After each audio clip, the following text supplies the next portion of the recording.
Halo Sobat Bionik, jumpa lagi di channel YouTube Bionik Channel. Kali ini kita akan membahas sesuatu yang sudah banyak sekali diminta oleh Sobat Bionik di rumah. Jadi dalam artian sudah masuk beberapa direct message istilahnya ke Instagram kami, Instagram saya, bahkan beberapa di YouTube pun ada yang komen begitu ya. Jadi setelah kemarin kita membahas pajak pertambahan nilai PPN ya, kemudian ada yang komen tiba-tiba bahas PPh dokter dong beli, gitu. Ini kayaknya teman-teman saya jadi dalam artian yang sama-sama dokter pasti akan meminta, "Tolong bahas PPh pajak dong," gitu. Kemudian ada yang bertanya, "Sudah mau mendekati Maret," gitu, "Tolong PPh-nya dilakukan edukasi karena sistemnya baru." Nah, begitu. Kemudian saya buatlah polling di Instagram teman-teman. Di Instagram saya buat polling, apakah kita setuju membahas Cortex dan PPh? Hampir 96% menjawab setuju ya. Sehingga hari ini saya mendatangkan seorang tamu ya yang akan membahas tentang PPh dan juga nanti kita akan membahas sedikit tentang Cortex ya karena ini sistemnya baru sehingga biar kita tahu dan teredukasi apa itu sistem yang terbaru dari perpajakan ini. Buat kalian yang baru pertama kali nonton channel YouTube ini jangan lupa like, subscribe dan tekan tombol loncengnya karena di Bionic Channel kita akan membahas tentang kesehatan, olahraga dan gaya hidup.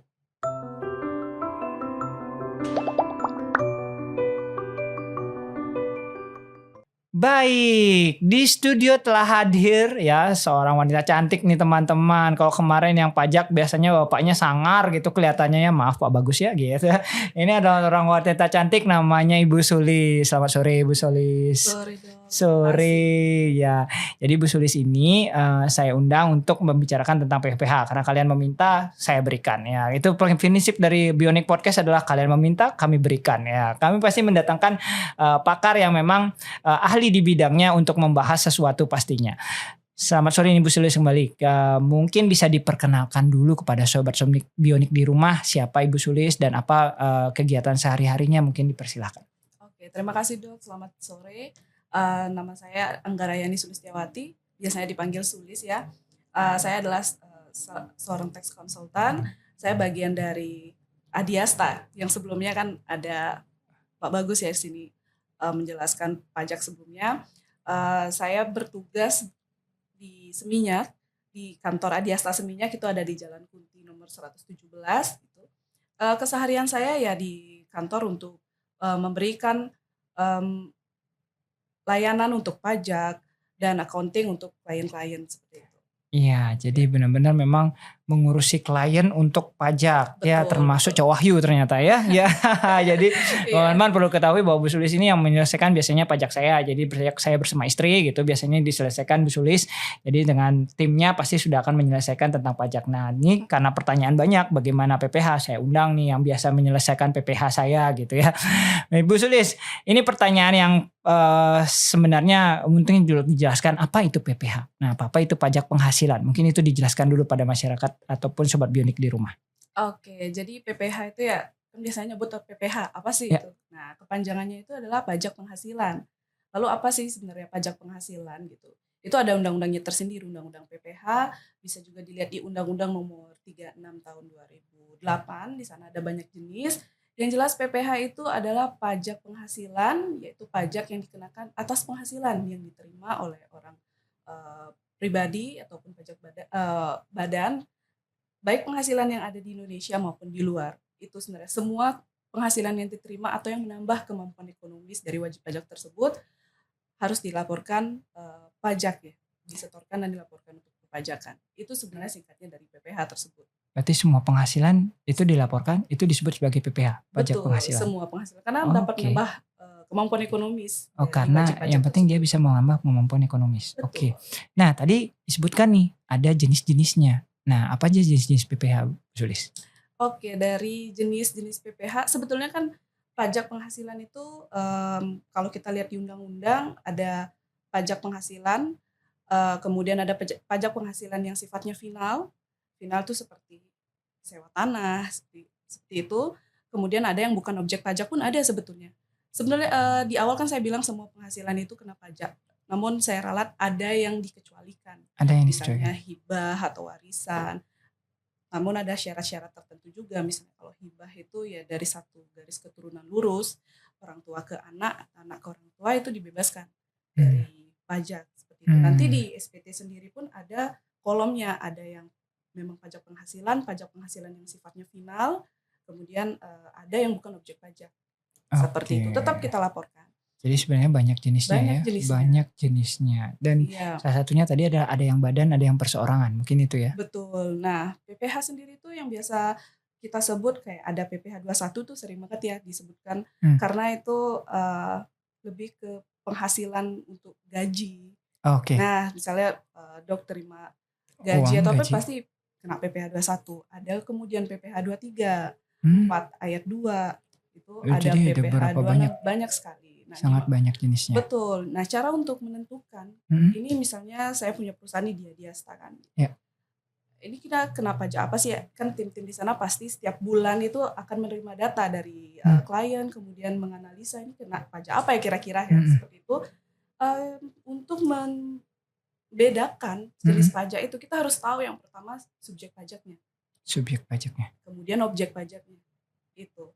Subjek pajak itu ada orang pribadi, wajib pajak badan, kemudian ada BUT, bentuk usaha tetap, itu ada warisan yang belum terbagi.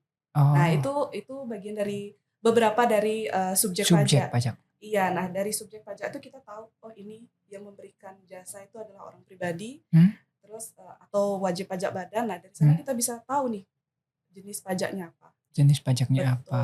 Selain itu objek pajak Nah, juga. objek pajak juga ada tadi. Iya, misalnya apakah ini gaji, atau ini hasil sewa tanah, dividen itu berbeda.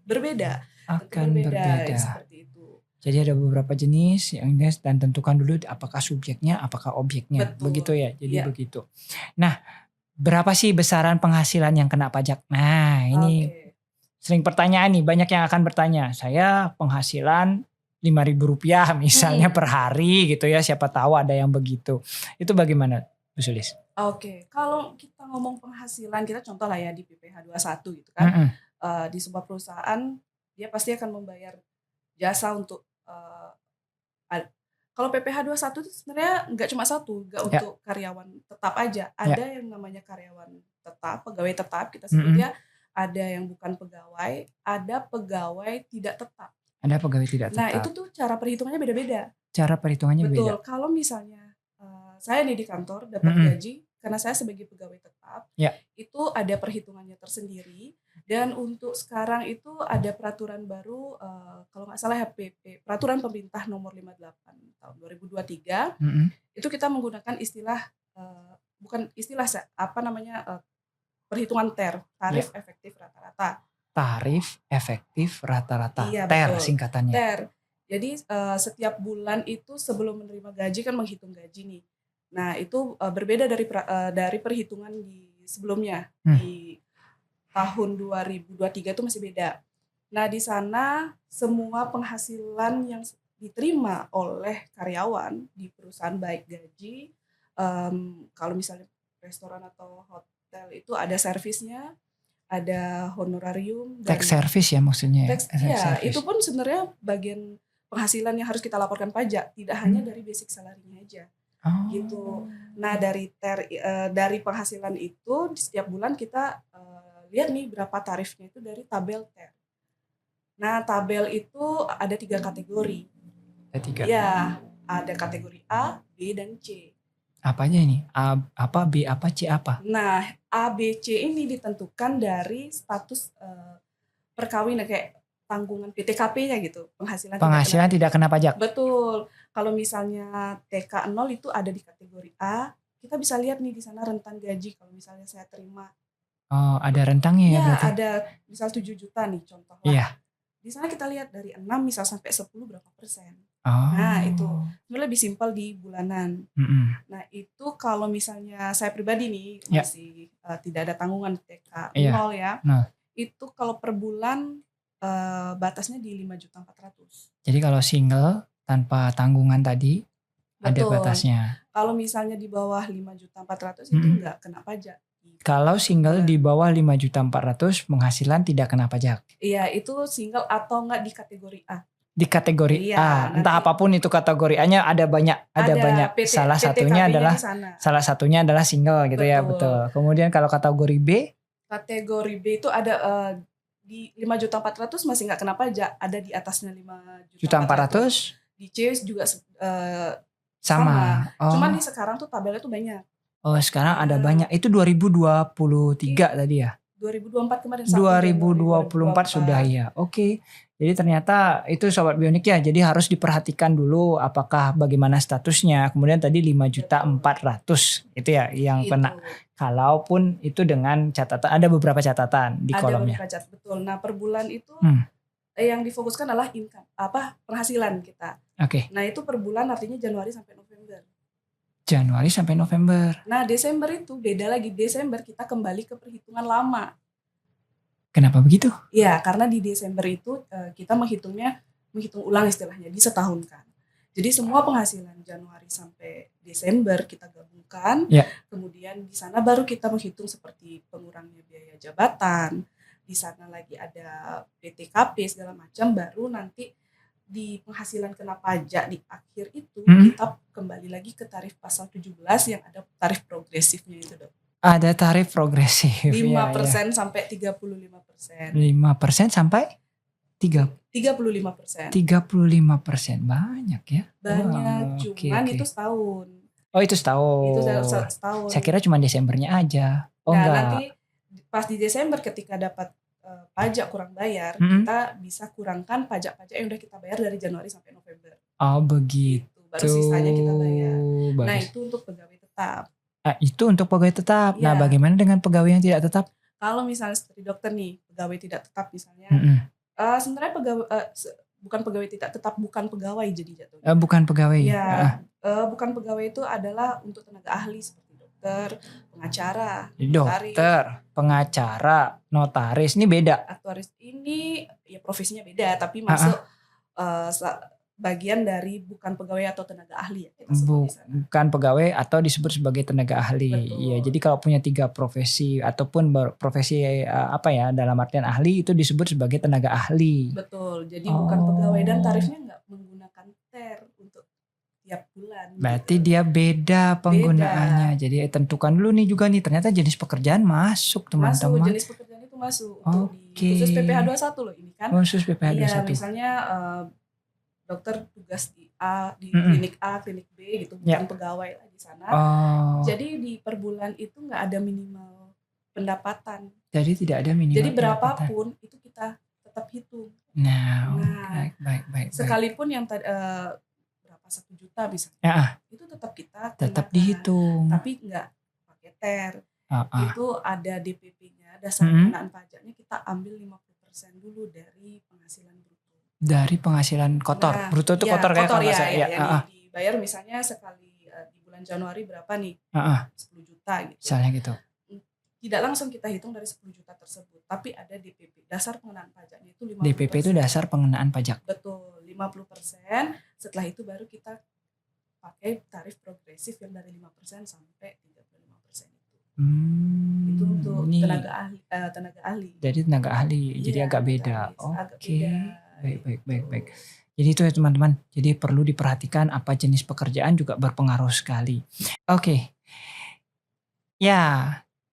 Kalau Sobat Bionik perhatikan, saya jarang bawa HP pada saat konten ataupun buat siaran ya. Tapi kenapa kali ini saya bawa? Karena memang kali ini agak spesial karena banyak yang meminta. Ya, banyak yang meminta pada kami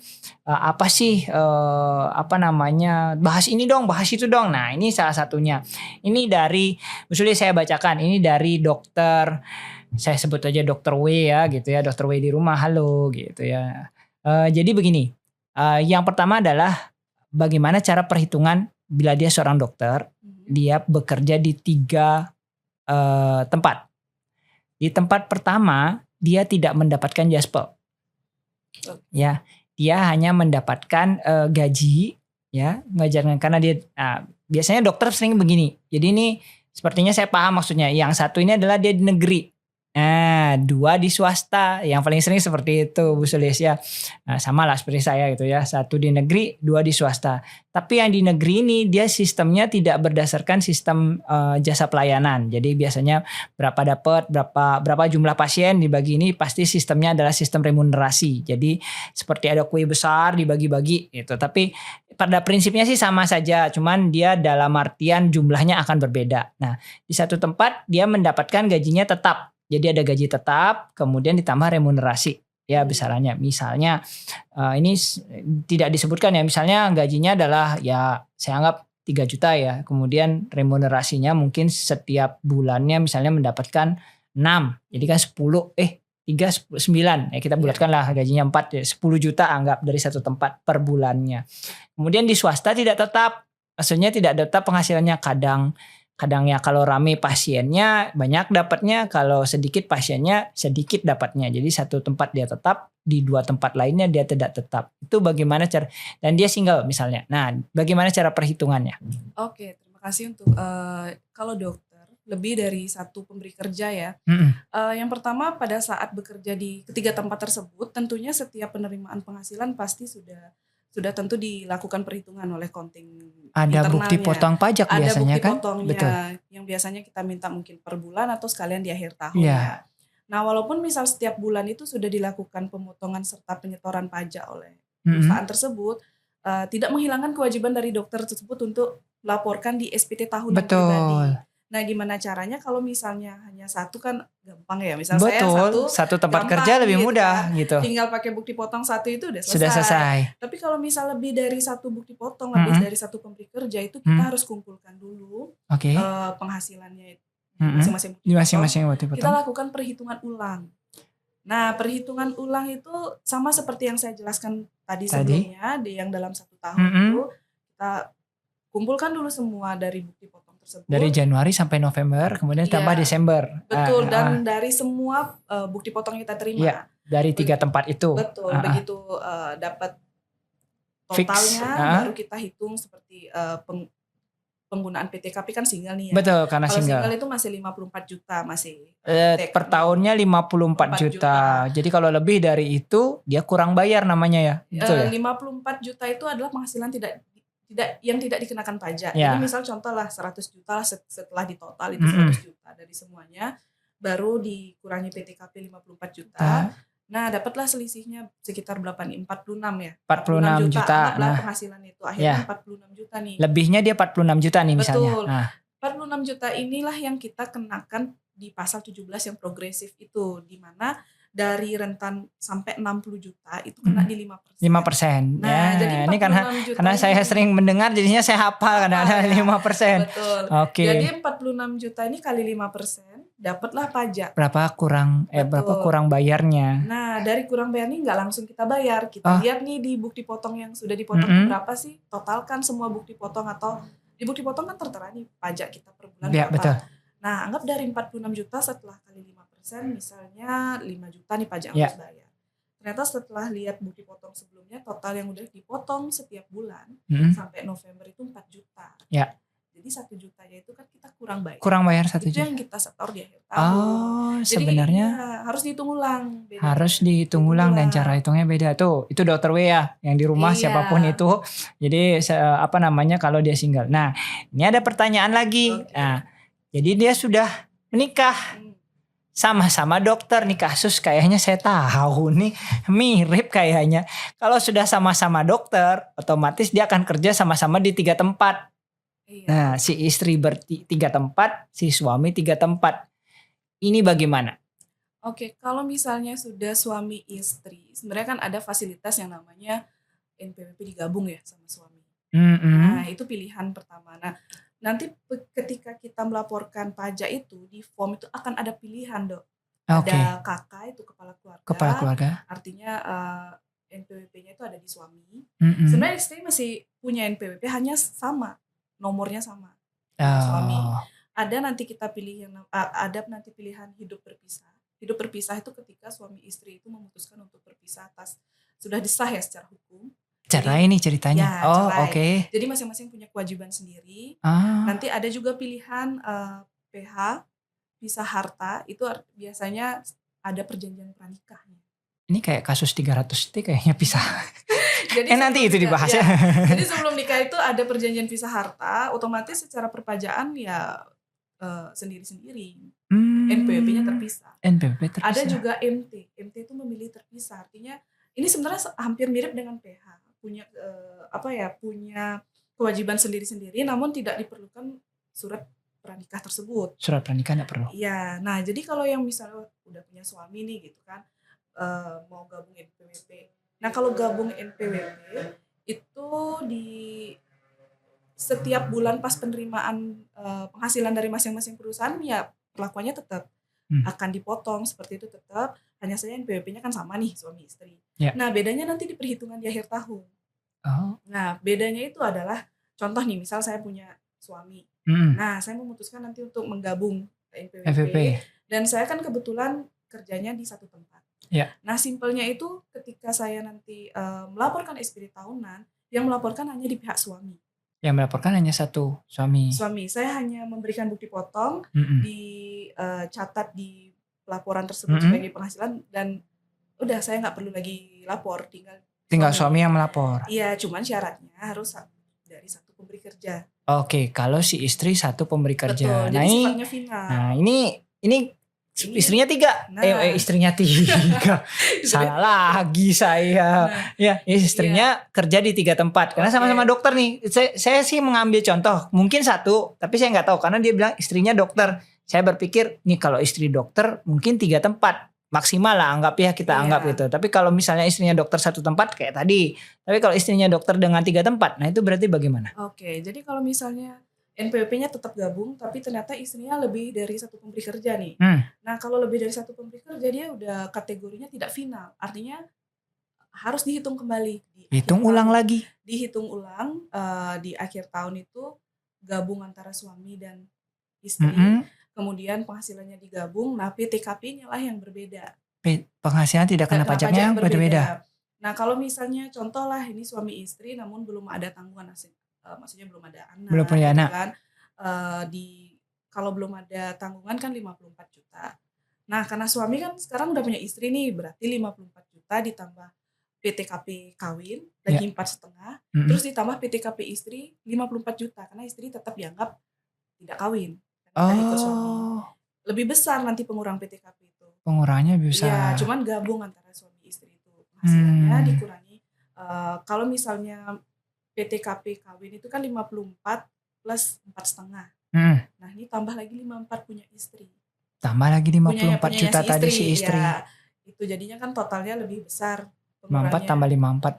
Tambah 4,5. 4,5. Habis itu dapat PKP, penghasilan kena pajak. Hitungnya tetap sama di tarif progresif. Karena tadi yang 60 juta tadi. Betul. Ini kalau NPWP gabung. Ya. Nah, gimana kalau misalnya NPWP-nya nggak digabung nih? Nah, sebelum ke sana nih, karena ada pertanyaan itu. Mungkin dijelaskan dulu ke sobat bionik di rumah nih. Karena kalau kita ingat saat ini ada pemadanan NPWP, kan sering tuh di pemadanan NPWP dan NIK. Sebelum ke sana masuk, apa itu NPWP? Ini sekedar untuk awam biar jelas apa tadi NPWP. Karena dari tadi sudah sebut NPWP. Mungkin ada yang belum tahu apa itu NPWP. Oke. Jadi NPWP itu nomor pokok wajib pajak. Ini adalah identitas kita ya di perpajakan yang digunakan untuk memenuhi kewajiban administrasi pajak. Gitu. Oke. Ya. Kayak kartu ya, pakai kartu. Besarnya ya sama KTP. Nah, seperti KTP. Nah, dan itu yang paling sering lagi satu. Apakah sekarang ada pemadanan NIK dan NPWP? Kalau sering kita lihat di jalan-jalan, padankan NPWP Anda dengan NIK. Itu bagaimana? NIK nomor induk kependudukan. Berarti orang setiap punya KTP, apakah sudah pasti punya NPWP? Nah, itu bagaimana? Oke, jadi sebenarnya pemadanan NIK kemarin dengan NPWP itu kalau misalnya kita lihat di sistem, itu ada koneksi ya dari sistem pajak itu ke Dukcapil. Oke. Nah, jadi di sana pas kita pemadanan, kalau misalnya istilahnya kalau misal sudah connect dengan Dukcapil, itu dipastikan data-data kita tuh benar. Di webnya DJP. Pada saat masih DJP belum Cortex. Nanti Cortex lebih bagus ya harusnya gitu kan. Ketika dipadankan, benar nama kita benar. Dan karena beberapa kemarin ada yang nggak valid, itu dikarenakan nomor apa ya kakaknya itu beda atau namanya nggak sesuai dengan yang terdaftar di Nama Dukcapil. tidak sesuai terdaftar. Iya, itu sebenarnya tujuan kantor pajak itu untuk ya biar sinkron. Biar sinkron Betul, semuanya. Apakah NIK itu udah langsung otomatis jadi Iya. NPWP? Itu sebenarnya enggak. Oh tidak. Iya, karena kita di kantor pajak itu di DJP itu harus punya akun juga kan untuk Iya, akun. betul. Nah, dari akun itu waktu masih DJP online itu tetap kita harus mendaftarkan atau membuat Kita buat akun. NPWP tersebut. Betul. NPWP dan nanti di sana ketika kita memasukkan nama sesuai KTP dia akan muncul sudah sesuai dengan data Dukcapil. Akan begitu. Iya. Itu maksud dari pemadanan tadi. Biar teman-teman bingung. Saya baru buat 18 kan biasanya punya KTP 17 tahun ke atas kan masih SMA anggapannya ya. Itu kan berarti belum punya NPWP biasanya. Karena seingat saya dulu, ini seingat saya ya, saya sudah lama kerja gitu. Jadi punya NPWP itu setelah baru kerja baru saya mengurus pembuatan NPWP. Nah, sekarang kan ada pemadanan tadi. Tapi untuk anak-anak yang baru punya KTP belum tentu otomatis punya NPWP. Tapi pada saat mendaftar NPWP baru akan terpadankan sama nggak sama KTP-nya begitu. Betul, berarti ya. Jadi kita nggak bisa buat NPWP. Misalnya kan banyak yang saya udah lama nih punya NPWP mau buat baru. Sebetulnya nggak bisa, harus ditutup gitu NPWP, nggak bisa double. Sama kayak KTP mungkin sekarang kan nggak bisa karena udah eKTP gitu kan, cuma satu aja. Cuma satu. Iya, dan NPWP pun dulu dibuat itu ketika sudah memenuhi syarat. Ada syaratnya pasti. Udah dapat nanti mungkin kita lihat bagaimana syarat NPWP, silahkan dilihat mungkin di DJP ya biasanya akan ada. Nah, nyambung nih sekarang ada pertanyaan seperti ini. Ini kasus seorang dokter lagi. Banyak kan dokter, teman-teman saya dokter yang bertanya. Ya saya harus berani bilang, ya dokter. Nah, NPWP-nya pisah. Istri juga dokter. Jadi tiga tempat kerja sama-sama, satu pemerintah, jadi sama-sama satu pemerintah, dua swasta, dengan tanggungan ini saya tahu sih, tapi tanggungannya saya sebutkan aja ya, ini kurang lebih punya anak dua kayaknya, tapi NPWP-nya enggak, NPWP saya gabung, tapi NPWP-nya pisah. Ini agak beda dengan saya NPWP-nya saya gabung gitu kan. Tahuan deh kita ya. Kalau ini ada NPWP-nya pisah. Nah, ini gimana? Kalau misalnya NPWP pisah, itu kan memilih terpisah ya, atau memilih terpisah atau pisah harta itu. Nah, ini saya nggak tahu. Saya nggak tahu, jujur aja. Kalau misalnya pisah NPWP-nya tetap di akhir tahun itu gabung lagi antara semua penghasilan suami dan istri itu digabung. Namun perhitungannya sama sampai kita dapat di PKP itu sampai di pasal 17. Tapi ketika mendapatkan pajak tersebut kurang bayar setelah digabung, itu kita hitung lagi secara proporsional. Karena masing-masing kan punya tanggung jawab. Karena masing-masing beda nih. Betul. Jadi kayak rata-rata misalnya penghasilan suami istri digabung dapat totalan dari penghasilan berdua. Ketika dihitung pajak prosesnya sama ya seperti tadi. Nah, dapat kurang bayar pajak nih. Nah, sekarang berapa sih tanggung yang harus dibayar istri, berapa harus dibayar suami? Proporsional. Jadi total penghasilan istri dibagi total semua penghasilan dikali kurang bayar pajak yang tadi. Nah, itu punyanya istri. Istri beda bayar. Ya, suami ya penghasilan suami dibagi dengan total penghasilan seluruhnya kali kurang bayar pajak setelah digabung. Itu tanggung jawabnya suami. Nah, tanggung jawab kan tadi ada anak nih dihitung nih. Nah, anak ini pengurangnya kemana? Ke suami apa ke istri? Tetap di suami itu. Oh, tetap punyanya suami. Iya, tetap. Karena kan kalau istri dia masih tetap di TK 0. TK 0 berarti kalau istrinya dianggap 0 justru.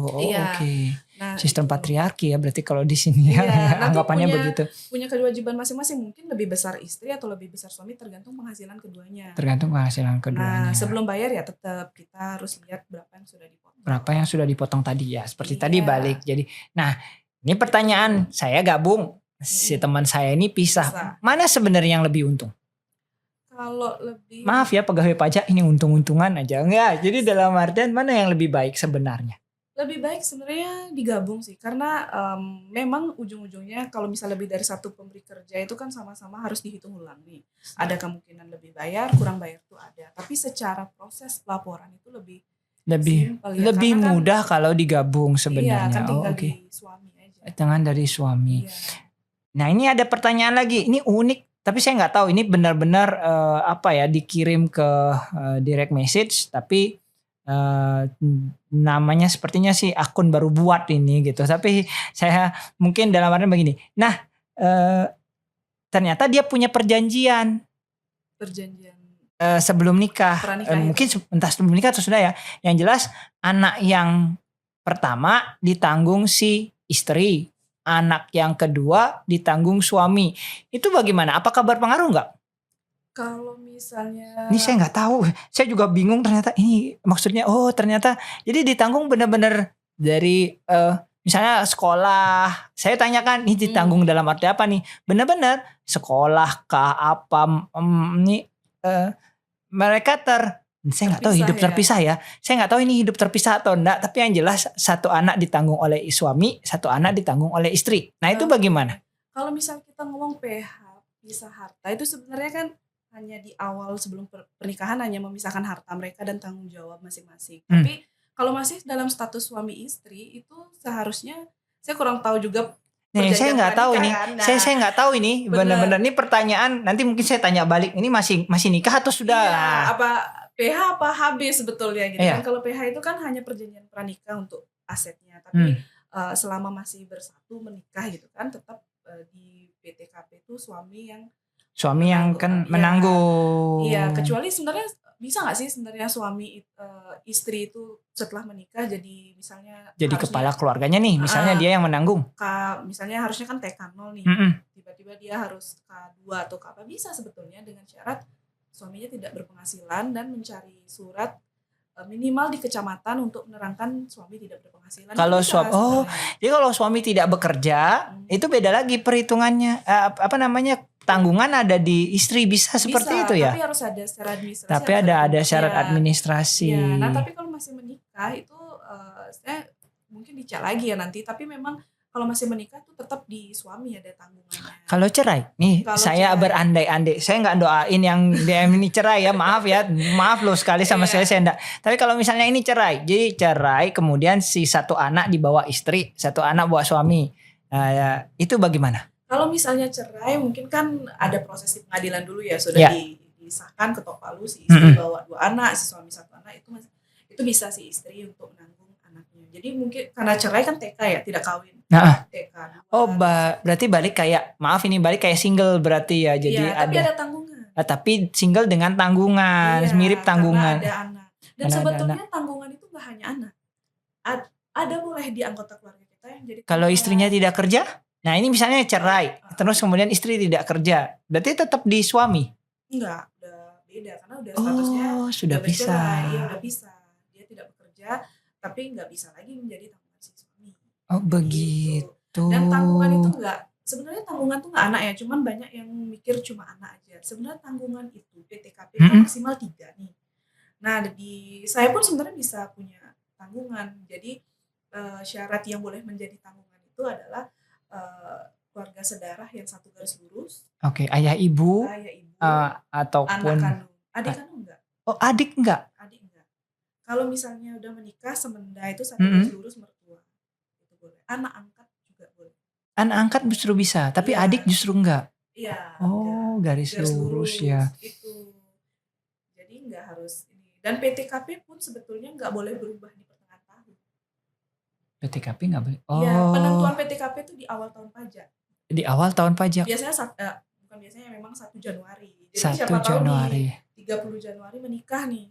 Tahun depannya tahun depannya baru dirubah. Ini sering terjadi di perusahaan. Pilih nikah di 1 Januari ya teman-teman. Enggak. Jadi seperti itu. Nah, tadi Bu Sulis mengatakan ada pajak badan. Nah, ini mungkin ini bukan pertanyaan sih, dalam artian mungkin dijelaskan ke masyarakat awam, pajak badan, PPh badan, CV, PT itu bagaimana sebenarnya? Kalau badan itu CV atau PT, mereka bedanya dengan orang pribadi. PT itu pajak badan itu ya tidak hanya melaporkan SPT tahunan, tapi di tiap bulan itu wajib melaporkan. Misalnya kan harus membayar gaji, itu melakukan pemotongan pajak. Misalnya nyewa tempat itu punya kewajiban melakukan pemotongan.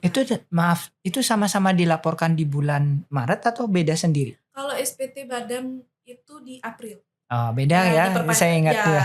April. Seingat saya beda. Betul. Jadi Kita memang harus beda. submit laporan keuangan. Kalau orang pribadi kan Tidak perlu. tidak perlu, tapi boleh mengajukan pembukuan sebenarnya. Itu ada pilihannya. Karena Ya. pajak itu kan banyak banget ya. Mm-mm. Nah, kalau badan itu wajib. Banyak dan ribet.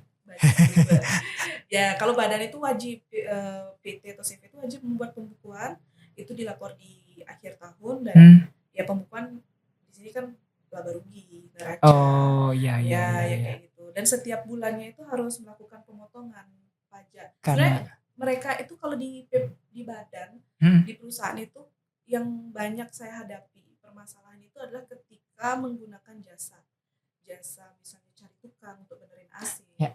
Nah, itu kan biasanya orang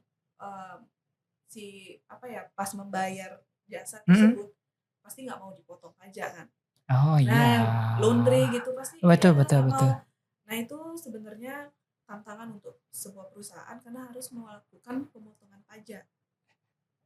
Yang dikejar itu perusahaan yang dikejar. Benar. Perusahaan yang dikejar kan. Padahal benerin AC, laundry kemudian Nah, itu yang juga mungkin kurang edukasi untuk yang menerima penghasilan di luar. Biasanya juga dispute itu untuk sewa tanah. Ini sering sekali terjadi. Misalnya kita punya perusahaan, habis itu kita sewa, nggak punya lahan, kita sewa. Ya, itu kan harus dipotong 10%. Ya. Yang punya tanah itu harus terima cuma 90%. Ya, tidak 100%. Kalau kita bayar kurang, mereka pasti nggak mau. Padahal itu sudah pajaknya. Itu pajak penghasilan. Sebenarnya namanya pajak penghasilan kan penghasilan. Ya. Yang terima kan pemilik, yang menerima uang. Ya. Cuman dipermudah dengan perusahaan tersebut membantu untuk membayar dan melaporkan. Oh, gitu. Nah, hanya saja dipikir kita itu mengurangi penghasilan mereka. Padahal tidak. Itu lebih complicated di badan. Nah, ini sekarang baru masuk pertanyaannya. Ya. Kalau tadi si dokter tadi ya selain bekerja di 3 tempat tadi, kemudian dia punya bisnis sampingan, kemudian punya tempat nih, punya badan. Nah, kalau anggap punya, ini saya nggak tahu ya, ini pertanyaan punya perusahaan lah anggap ya, tapi setahu saya PNS nggak boleh. Saya tutup dulu, nggak tahu ini. Jadi dalam artian punya bisnis usaha. Iya. Itu bagaimana? Berarti 2 kali dia ngelaporkan. Itu pertanyaan.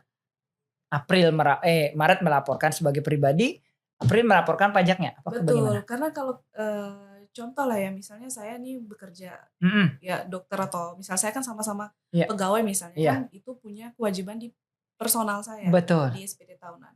Nah, ketika mempunyai usaha misalnya itu PTA, apapun itu, itu nanti kan di dalam sebuah perusahaan itu ada pemegang sahamnya. Pasti saya nggak sendiri, ada orang lain. Nah, itu kewajibannya terpisah. Itu perusahaan ini mempunyai kewajiban setiap bulan untuk bayar pajak dan setiap tahun karena punya NPWP sendiri si badan ini. Nah, jadi tetap melaporkan badan di April, yang personal di Maret. Dan itu nggak langsung connect untuk mempengaruhi penghasilan kita personal. Yang bikin kita pengaruhnya dengan punya usaha ini adalah ketika pemilik ini sebagai direktur contoh kan dapat gaji setiap bulan, ya otomatis nanti dapat bukti potong juga dari perusahaannya. Atau enggak karena pemegang saham mungkin ngambil dividen, ya kena. Cuman atas laba di sana sepanjang tidak diambil berupa dividen, nggak ngambil gaji misalnya, ya nggak mengubah perhitungan yang di sini tadi gitu. Cuma tetap di perusahaannya itu. Di perusahaan wajib. Itu. Ini ada pertanyaan. Ini kebetulan saya tahu nih orangnya nih. Halo dokter. Dokter dokter juga. Dokter. Ini banyak yang bertanya dokter gitu. Jadi ini ceritanya memang betul. Beliau ini punya tiga tempat. Hampir sama semua dokter pasti 3 tempat. Percaya deh sama saya. Dia punya 3 tempat. Kemudian dia punya toko kelontong, toko sembako. Dia punya toko sembako. Dia nggak ngambil gaji. Ya kan dia punya toko sembako, tapi kan dia dapat misalnya beras, ada yang beli beras, beli apa, ya dikelola sama orang sih, dia gaji orang gitu. Kerjanya dokter. Itu bagaimana sebenarnya? Kalau misalnya toko kelontong itu kan balik lagi ini atas nama personal atau dibuatkan perusahaan. Kalau perusahaan kan beda ya tadi kan. Buat pembukuan ya. Kalau nama pribadi? Kalau nama pribadi itu tidak tidak harus melakukan pembukuan dan lapornya tetap di Maret mengikuti pribadi. Oh, Iya, oke. beda karena masih pakai NPWP personal. Karena NPWP-nya personal. Tidak, ya betul, tidak harus pembukuan dengan syarat kita lihat dulu penghasilan setahun. Apakah masih di bawah 4,8 miliar? Karena kalau sudah di atas otomatis dia dipersamakan dengan perusahaan badan buat pembukuan. Kalau Iya, 4,8 M miliar per tahun. omset ya, Oh. bukan profit ya. Dok, Tapi- berapa OM, Dok? Tapi kalau masih di bawah itu masih bisa memilih pencatatan.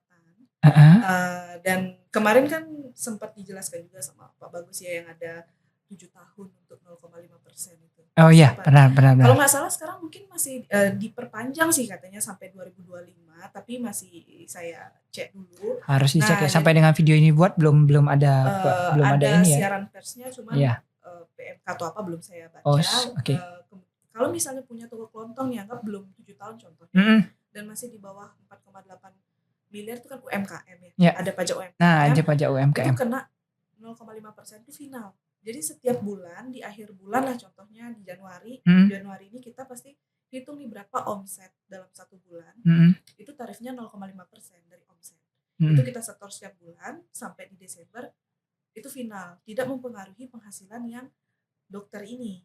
Oh. Nah, ketika di Maret kita lapor pajak, tetap sebenarnya penghasilan dari toko kelontong ini kita lapor, tapi tidak perlu dihitung ulang, tidak perlu digabung dengan penghasilan dokter. Tidak perlu digabung. Iya. Iya. Nah, iya, nanti paham. ketika setelah 7 tahun, kan sudah nggak boleh misal pakai 0,5%. Nah, itu kita balik ke perhitungan tetap digabung itu bisa pakai norma perhitungan penghasilan itu. Tapi berarti beda ya. Setelah 7 tahun akan berbeda lagi. Ya, misal masih tetap di bawah 4,8 dan tidak memutuskan pembukuan, itu ada norma. Dokter pun tadi mungkin kelewat ya, untuk dokter itu ketika lapor SPT tahunan, itu bisa pakai norma perhitungan. Ada namanya norma perhitungan. Apa itu norma perhitungan? Norma perhitungan itu untuk untuk orang pribadi dengan penghasilan di bawah 4,8 yang melakukan pekerjaan bebas atau usaha.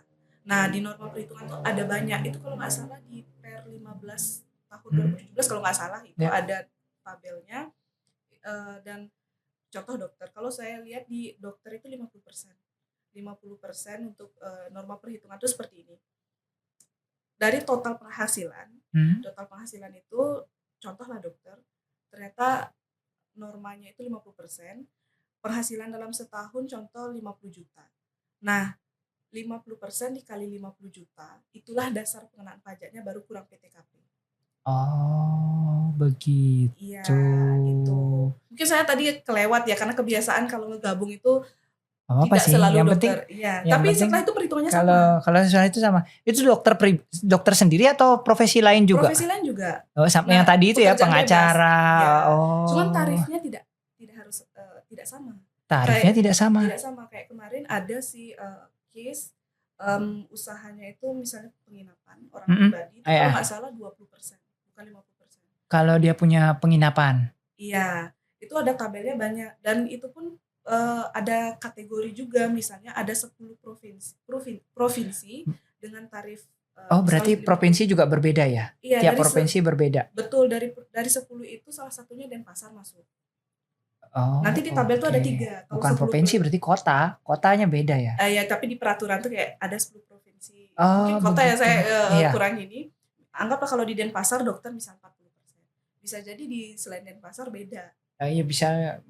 Oke, paham. Misalnya di Beleleng atau di mana ya, di Gianyar itu beda. Iya, ya, dan untuk tahunan pun saya waktu menghitung untuk profesi dokter gitu kan, pakai norma. Memang digabung dari bukti potong tersebut, tapi ada nanti di norma. Kalau dokter masih 50%. Dokter berbeda. Baru setelah dapat 50%-nya perhitungnya sama, PTKP gitu tuh sama. Iya. Cuman untuk dokter dan untuk yang lain, norma itu pasti bingung nanti ini saya kena norma berapa itu kan, selain ada di tabel ada syaratnya. Oke. Harus diajukan ke Direktorat Jenderal Pajak dalam waktu 3 bulan di tahun pajak tersebut. Dalam waktu 3 bulan. Sekarang kan udah masuk 2025 ya. Ya. Kita ajukan sampai Maret lah untuk surat norma tersebut untuk ditetapkan oleh Direktorat Jenderal Pajak. Begitu. Iya. Baik. Ini ada pertanyaan lagi. Ini saya tahu nih nanya pasti residen ini. Ini kalian nanya saya ini residen ini saya tahu. Residen tuh yang masih belajar jadi spesialis Bu Sulis ya. Nah, Dok, saya Dokter V, itu Dokter V gaya kali ya gitu. Jadi dulu setelah dokter umum sempat kerja, punya NPWP. Ini kejadian paling sering dari residen rasanya. Kemudian dia sekolah, otomatis dia tidak bekerja lagi, tapi NPWP-nya masih. Nah itu bagaimana? Oke, berarti dalam masa pendidikan itu nggak dapat penghasilan sama Tidak sekali. dapat penghasilan sama sekali. Oke, sebenarnya kalau NPWP itu tidak langsung tercabut ya. Jadi kalau misalnya merasa dalam 1 tahun itu nggak dapat penghasilan atau apa, kita bisa mengajukan non efektif. 4 tahun masalahnya. 4 tahun nggak apa-apa. Kita ajukan non efektif. Artinya sebenarnya secara Ketawa saya jelek banget. Maaf ya para residen, 4 tahun tanpa penghasilan. tanpa penghasilan, hebat ya 4 tahun tanpa penghasilan. Itu kalian diketawain tuh, 4 tahun tanpa penghasilan. Iya. Kalau NPWP itu bisa diajukan non efektif. Artinya ya nggak perlu, kan nggak ada aktivitas. Berarti ada pengajuan ya? Kemana mengajukannya? Pengajuannya bisa langsung ke kantor pajak. Oh ya itu teman-teman residen semuanya bagi yang tidak punya penghasilan gitu ya 4 tahun kalian daripada apa resikonya kalau dia tidak melaporkan? Kalau misal sudah mengajukan non efektif kan tidak melaporkan. Nah kalau misalnya tidak mengajukan gitu, siapa tahu? Nah ini dia nanya karena dia bilang, waduh saya belum mengajukan dok. Nah kalau tidak mengajukan itu ada sih. Kalau tidak melakukan pelaporan 2-3 tahun berturut-turut, dia otomatis nonaktif. Nonaktif langsung. Nonaktif, tapi bukan dihapus, masih ada NPWP-nya. Nggak bisa buat baru. Tinggal nanti kalau misal sudah kembali mendapat penghasilan, tinggal dilaporkan SPD tahunan terakhir, dia aktif kembali. Oh jadi nggak masalah, karena dia akan nonaktif sendirinya. Kemudian ini. Nah ini ada pertanyaan, ini muncul terus. Kalian nih residen nih. Jadi residen ada yang bertanya lagi nih. Dia tidak kerja tapi dapat beasiswa. Beasiswa itu termasuk penghasilan dia termasuk. Iya, jadi dalam arti bukan objek pajak. Oh, bukan objek pajak. Iya. Tapi dia pernah bekerja, dia punya NPWP dulunya. Kemudian dia stop nih. Kemudian dia dapat beasiswa, dia sekolah gitu loh. Ya kan dapat beasiswa, dapat uang nih. Anggapannya begitu. Tetap melakukan pelaporan perpajakan karena di form 1770 itu kan ada yang tadi saya sebutkan, ada yang final, ada yang bukan objek pajak. Jadi tetap kita laporkan penghasilan itu tapi tidak terhutang pajak.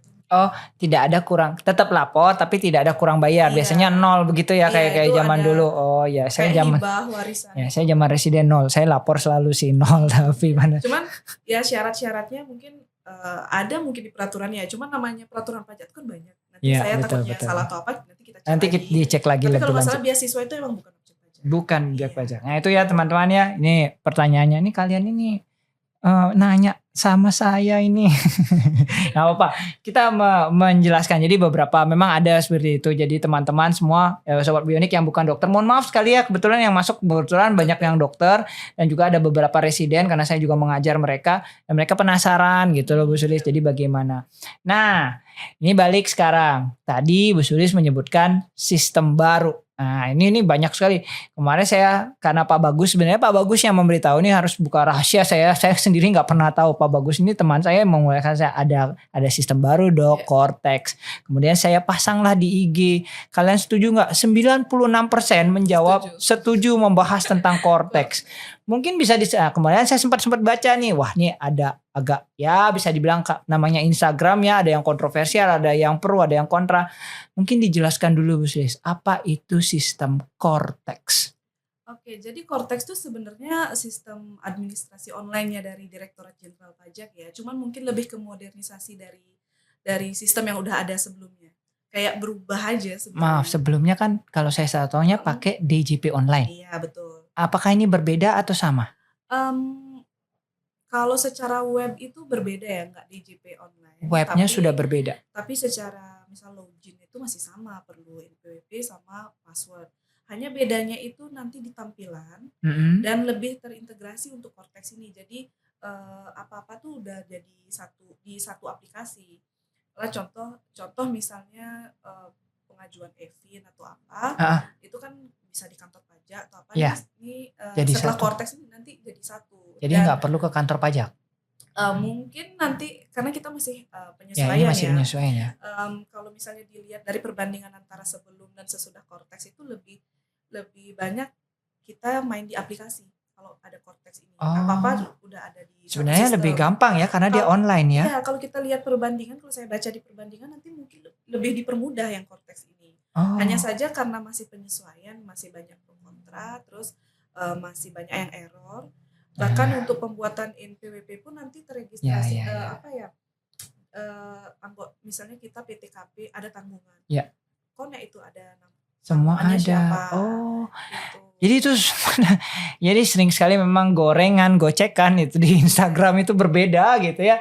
Sebenarnya Cortex bagus, lebih bagus lah anggapannya ya. Cuman karena masih baru, di mana-mana teman-teman baru sesuatu sistem baru itu pasti butuh penyesuaian. Itu Penyesuaian, pasti. betul. Bahkan kami di Kementerian Pendidikan juga sama gitu. Seperti misalnya bagaimana pemadanan apa namanya nomor induk mahasiswa dengan sebagainya itu pasti butuh waktu di Kemendristekdikti seperti banyak kebetulan saya dari Kemendristekdikti teman-teman. Jadi seperti itu sistemnya baru sehingga sistem apa ya kayak dulu kita misalnya kalau di Kemendristekdikti kita masih ingat sister ya sistem sister itu bagaimana pelaporan kita remunerasi kerja kita. Nah itu awal-awal sering error mungkin seperti itu ya ini ya. Iya, benar-benar error. Dan sekarang pun misal pendaftaran NPWP di sanalah NIK itu ada pilihan mau mendaftarkan NIK sebagai NPWP atau hanya membuat akun Cortex. Misal kalau misal memilih hanya membuat akun Cortex itu mungkin diperuntukkan seperti perempuan yang wanita yang udah menikah atau kawin dan memutuskan untuk menggabungkan NPWP, jadi kan nggak perlu mendaftar. Hanya kalau misalnya perlu akun Cortex tersendiri, tinggal pilih untuk memilih, kalau nggak salah pilih untuk membuat akun Cortex saja, nggak perlu mendaftarkan NIK-nya menjadi NPWP. Sebentar. Gitu. Ini contohnya saya memakai contoh saya nih. Saya kan dengan istri gabung. Berarti istri saya perlu buat Cortex. Untuk akun Cortex-nya perlu sih. Tetap perlu dibuat akun perlu, Cortex. tapi nggak perlu mendaftarkan Karena untuk NPWP. kalau DJP online kemarin kan istri nggak punya, hanya saya yang punya. Sekarang pun kita harus kayak bukan registrasi ulang sebetulnya. Oh. Nah, nanti mungkin kita coba ya. Nanti kita coba ya. Nanti kita coba. Karena udah mau Maret ini pasti semua pasti akan masuk. Wah, biasanya gitu rame yang masuk, rame susah pasti lebih susah untuk. Betul. Nah, ini pertanyaan dari ini Turah M. Saya sebut Turah M. Dia bertanya nih, ini katanya apa? Kenapa NPWP ya? NPWP NIK itu tadi yang untuk Cortex kok susah masuknya. Nah, ini gimana susah masuknya kemudian sering error. Nah, itu mungkin jawabannya karena betul. Tadi ya. Iya, betul. Karena kemarin juga saya membuat NPWP untuk orang asing nih. Error terus kan dalam beberapa hari setelah dikonfirm. Karena masih penyesuaian. Misalnya kalau kita buat NPWP kan connect sama Dukcapil. Nah, itu masih mungkin belum bagus koneksinya jadi masih error seperti itu. Namanya penyesuaian. Error itu udah biasalah, kita berubah dulu ke unifikasi pun ada errornya juga. Nah ini sebenarnya dia bisa nggak menggunakan password DJP lama? Beda password ya. DJP lama maksudnya bisa, mungkin cuman masih harus kita registrasi ulang lah istilahnya. Oh ini berarti registrasi ulang ya, bukan pindah NPWP-nya, tapi begitu masuk ke Cortex. Saya belum nyoba sih, Jadi bukan registrasi, namanya apa? Bisa masih yang lama tapi ada di bawahnya itu kayak kita harus registrasi. Iya, mungkin karena perpindahan ya dari DJP ke. Iya. Ini masih sistem. Tapi tetap passwordnya yang sama. Sama. Itu ya. Itu teman-teman. Jadi sebenarnya tidak ada bedanya. Cuman karena sistemnya baru sedang migrasi. Berilah waktu sebenarnya ya. Ini beri waktu pemerintah untuk bekerja. Teman-teman di pajak juga untuk bekerja. Pasti mereka juga dalam artian ada perpindahan ini pasti butuh sesuatu waktu lah, dalam artian kita berikan waktu untuk teman-teman di situ bekerja. Nah, ada satu yang menggelitik. Karena tadi Gus Sulis bilang sebenarnya sama saja dengan DJP online. Tapi ada di Instagram, entah benar atau tidak. Ini saya harus klarifikasi bahwa misalnya mengatakan sistem Cortex lebih baik NPWP gabung dibandingkan dengan NPWP pisah. Itu bagaimana? Benar atau tidak? Atau sebenarnya sama saja sama tahun ke tahun? Sama aja sih sebenarnya. Kalau misalnya NPWP gabung itu kan mempermudah untuk hanya pelaporan. Mempermudah aja sebenarnya. Iya, dan untuk pelaporan sebenarnya jujur ya, saya juga belum menggunakan keseluruhan aplikasi Ya karena Cortex itu baru ya, karena karena baru. baru. Dan untuk menghitung NPWP gabung atau enggak itu kan nanti di bulan Maret itu karena untuk orang pribadi kan cuma di bulan Maret ya kita lapor Iya. gitu. Tapi ya secara aplikasi memang akan lebih bagus Cortex. Tentu ya kalau udah pemerintah mengganti Namanya ke juga, sistem baru kan. ya ngapain kita ganti ke yang buruk Iya, ya pasti. walaupun sebelum Cortex itu kalau misalnya menikah apalagi istri dapat satu penghasilan, kita selalu sarankan gabung aja untuk Lebih mudah gabung memang. Ini jadi enggak ada hubungannya, sama saja, cuman lebih mudah. Mungkin ini Iya. maksudnya ini karena gorengan Instagram aja Iya, nih. lagi banyak. Iya.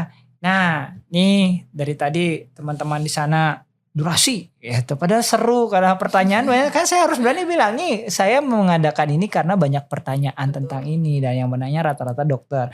Mungkin kalau nanti ada tambahan silahkan teman-teman ya. Jadi kami akan meneruskan misalnya dari non dokter yang menonton ini ada yang bertanya silahkan. Kami tidak menutup hanya pada eksklusif pada dokter enggak. Silahkan pada yang lainnya kalau ingin bertanya silahkan. Nah, Bu Sulis, ini terakhir mungkin apa saran dan masukan kepada masyarakat ya Indonesia terkait dengan pajak penghasilan? Silakan. Oke, untuk masyarakat Indonesia apalagi yang menonton ini semoga paham bahwa pajak penghasilan itu kan pajak untuk penghasilan yang kita terima. Jadi ya namanya pajak mungkin pas kita bayar tidak langsung dapat feedback, tapi semoga masyarakat itu sadar bahwa setiap penghasilan atau kemampuan ekonomis yang kita terima itu kita harus setorkan pajak, jangan berpikir bahwa oh ini beban atau seperti apa. Dan tidak membedakan pajak itu tidak untuk pegawai saja, siapapun yang menerima penghasilan wajib ya melakukan penyetoran pajak. Semoga teman-teman atau masyarakat semua paham dan sehingga tidak ada dispute ya di luar ketika ada pemotongan pajak dan segala macam seperti itu. Pajak itu ya emang agak susah, cuman ya saya siap membantu. Itu benar-benar. Jadi Bu Sulis ini siap membantu kalau misalnya ada nanti silahkan hubungi ya. Kami cantumkan di bawah di Instagram ataupun apapun itu bisa direct message juga sama Bu Sulis. Jadi bisa mengetahui bagaimana tentang pajak dan apa saja syarat-syaratnya dipersilakan dia. Nah, demikian Sulis, terima kasih banyak ya karena keterbatasan waktu sebenarnya sih. Tapi kalau pertanyaan di HP sudah habis gitu ya. Jadi HP saya ini memang sedikit berguna sedikit kali ini karena dengan bertanya banyak yang bertanya ini itu ya. Jadi memang ini sesi kita buat karena ada beberapa permintaan dari sobat bionik di rumah ya.